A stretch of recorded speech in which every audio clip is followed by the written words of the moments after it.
Queremos hacer esta declaración esta tarde. Él es el que pelea nuestra batalla. Por eso podemos declarar que somos más que vencedores. Canten así conmigo, vamos.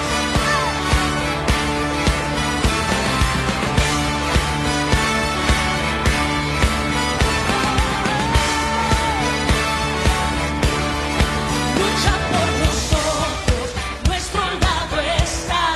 Suya es la victoria, ha vencido ya. No nos detendremos, no nos moverán. Cristo estás aquí. Lleva nuestras. Dios les bendiga, mis hermanos, en este día. Hoy quiero hablar un tema muy especial, porque el día de hoy da apertura en esta puerto y bella ciudad de Veracruz un barco llamado Logos. Y quiero platicarles un poquito sobre la historia de este barco.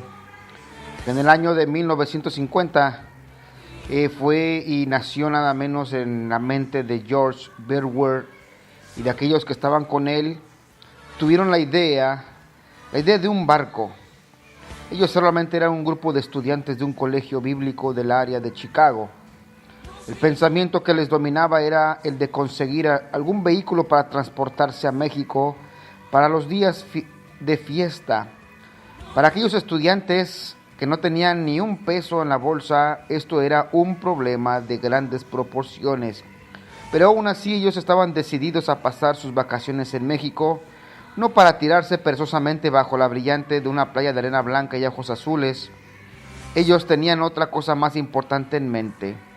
Sabían que México era un país lleno de personas religiosas que creían en Dios, pero muy poco de estas personas sabían que era posible conocerlo de una forma personal. Desconocían la experiencia más importante de la vida. Esa era una situación trágica, pensaron ellos, al cual ellos remediarían. No podemos hacerlo, se dijeron, pero haremos nuestra parte. Eran ideales muy buenos, pero ¿cómo ponerlos en práctica sin un automóvil o aunque fuera una pequeña camioneta? Entonces estos estudiantes no veían la solución, pero concluyeron que la obra era del Señor. Así que Él era el quien les proveería la respuesta. Muchas horas fueron empleadas en la oración pidiéndoles que Él lo hiciera. Un día un joven vino a la reunión semanal de oración, les escuchó cuando ellos pedían por un vehículo e inmediatamente él pensó en su tío, el cual tenía una flota de camiones. Quizá él tendría uno que los jóvenes pudieran usar para el viaje. Seguro, contestó el tío de este joven y les preguntó acerca de eso. Le dijo, ¿ves aquel camión viejo allí?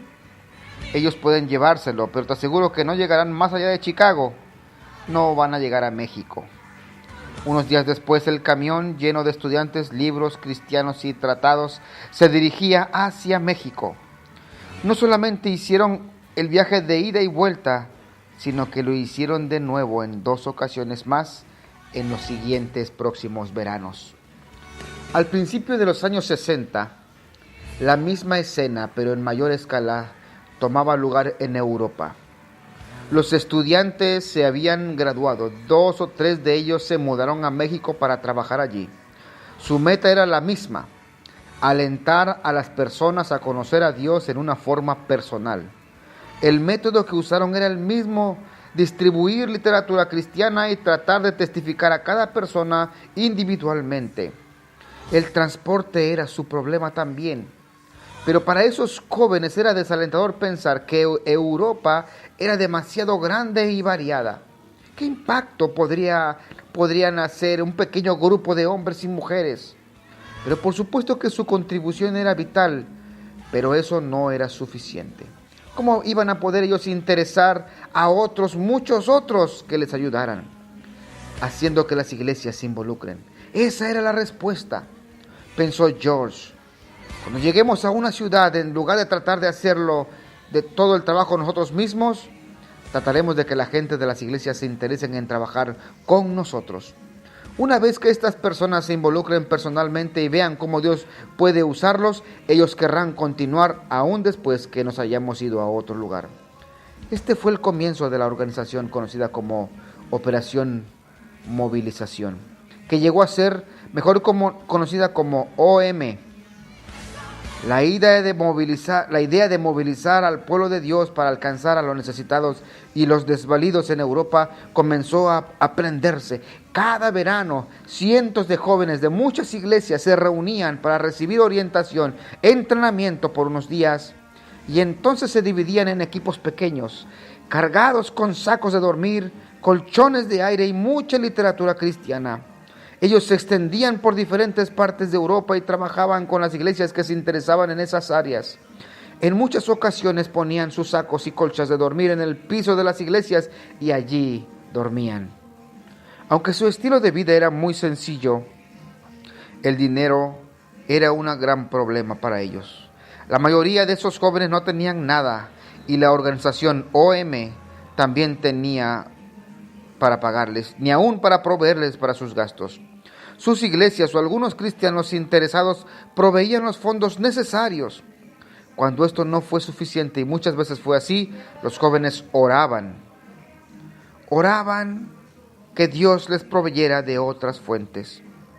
Déjeme decirle que Él siempre les proveyó lo que era necesariamente, pero nunca para inducirlos a una vida de lujos. En el año de 1963, el primer equipo de OM se dirigió hacia la India. En lugar de trabajar por unas semanas en el verano, este grupo de jóvenes, para ese tiempo conocido como OMers o movilizadores, planearon permanecer allí 1 o 2 años. Y cada año un grupo nuevo salía de Europa para reemplazar a aquellos que regresaban. Así como el equipo original de México, el transporte era un problema serio. Transportarlos por avión a la India ni aún fue considerado como posible. No había dinero para esa clase de transportación, pero en su lugar los jóvenes viajaban por tierra en camiones viejos, casi destruidos y llenos hasta el tope. Les tomaba 2 meses agotadores a través de las montañas desoladas y llenas de nieve, áridos desiertos y a veces en caminos que difícilmente se podían distinguir como carreteras. Sacudido continuamente en la parte trasera de uno de esos camiones, George se retorcía tratando de encontrar una mejor posición. Impaciente por llegar a la India y molesto por el tiempo perdido en el viaje, George comenzó a reflexionar sobre la situación. Debe haber otra forma, él decía. Alguna otra forma para recortar gastos, que a sus ojos eran exorbitantes, a pesar de la forma primitiva y sencilla de esos viajes. Sería ideal que pudiéramos combinar los viajes con el ministerio de la distribución de literatura y testificar a la gente de Cristo. Mientras él consideraba esto, una idea comenzó a germinar en su mente. Unos meses después, él estaba descansando en Inglaterra junto con otros líderes de la OM. Mientras la conversación giraba de un tema a otro, alguien mencionó la idea de usar un barco para el evangelismo. Eso es lo que necesitamos, dijo George. Él abrazó esa idea con gran entusiasmo. Imagínense todo lo que podríamos hacer con un barco. He estado pensando en esto por varios meses y solo de pensarlo me parece que sería algo maravilloso. Piensen en todo el dinero que nos ahorraríamos en los viajes solamente. Entonces comenzó a elaborar todo lo relacionado con el dinero y cómo el tiempo que podía en viajar por tierra podía emplearse mucho mejor en el barco. Su entusiasmo era contagioso. Muy pronto cada uno de los presentes comenzó a dar ideas, algunos un poco locas, otros graciosas, pero la mayoría eran serias. Mucho después se preguntaron si fue allí que por primera vez el nombre Logos, palabra, fue sugerido, pero nadie pudo recordarlo con certeza. Entusiasmado por esa acogida, George decidió presentar la idea a un grupo más grande de líderes de la OM. Estas personas conocían a George como un hombre con gran creatividad. Él podía crear ideas originales, frases llenas de colorido y observaciones humorísticas tan fácilmente como pasar la página de un libro. A veces sus ideas mostraban una percepción y una visión poco usuales. O.M. era un testimonio fiel de estas repetidas ocasiones. Otras veces eran ideas tan descabelladas o locas hasta el punto de ser absurdas, pero eran interesantes, siempre eran muy interesantes.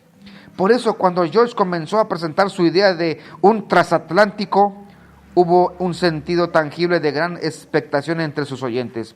Aún las sugerencias más serias de George fueron salpicadas con comentarios humorísticos que llevaban a la audiencia a reírse de una manera convulsiva. Ese fue un tiempo de muchas risas, pero también un momento para evaluar seriamente la idea de George. Y al hacerlo en ese momento ellos la consideraron como una idea irrealizable e impráctica que nunca funcionaría. Sin embargo, George estaba reacio a abandonar la idea. Cuando él supo de un barco antiguo que estaba a la venta en Suecia, debió ir a verlo. Mientras exploraba su interior, su mente se sobresaltaba con el pensamiento de todo lo que se podía hacer con esas facilidades. Y es ahí en aquel momento, cuando nadie quería un barco tan viejo, sería mucho trabajo para que pudiera mantenerse a flote. Por esa razón lo estaba vendiendo tan barato. Este barco en particular, que podía llevar 100 personas, tenía el precio de 25,000 libras esterlinas.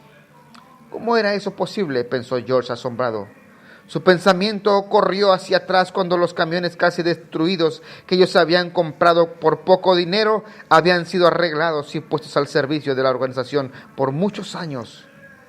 George estaba completamente convencido de que O.M. debía adquirir un barco, no el que él había visto, sino algún barco que fuera conveniente para que él, por lo que él tenía en mente.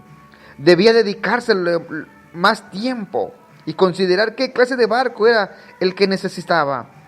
Y el primer paso, sin embargo, sería convencer a otras personas del increíble potencial que él veía para alcanzar sus ideas y darlas a conocer a todos.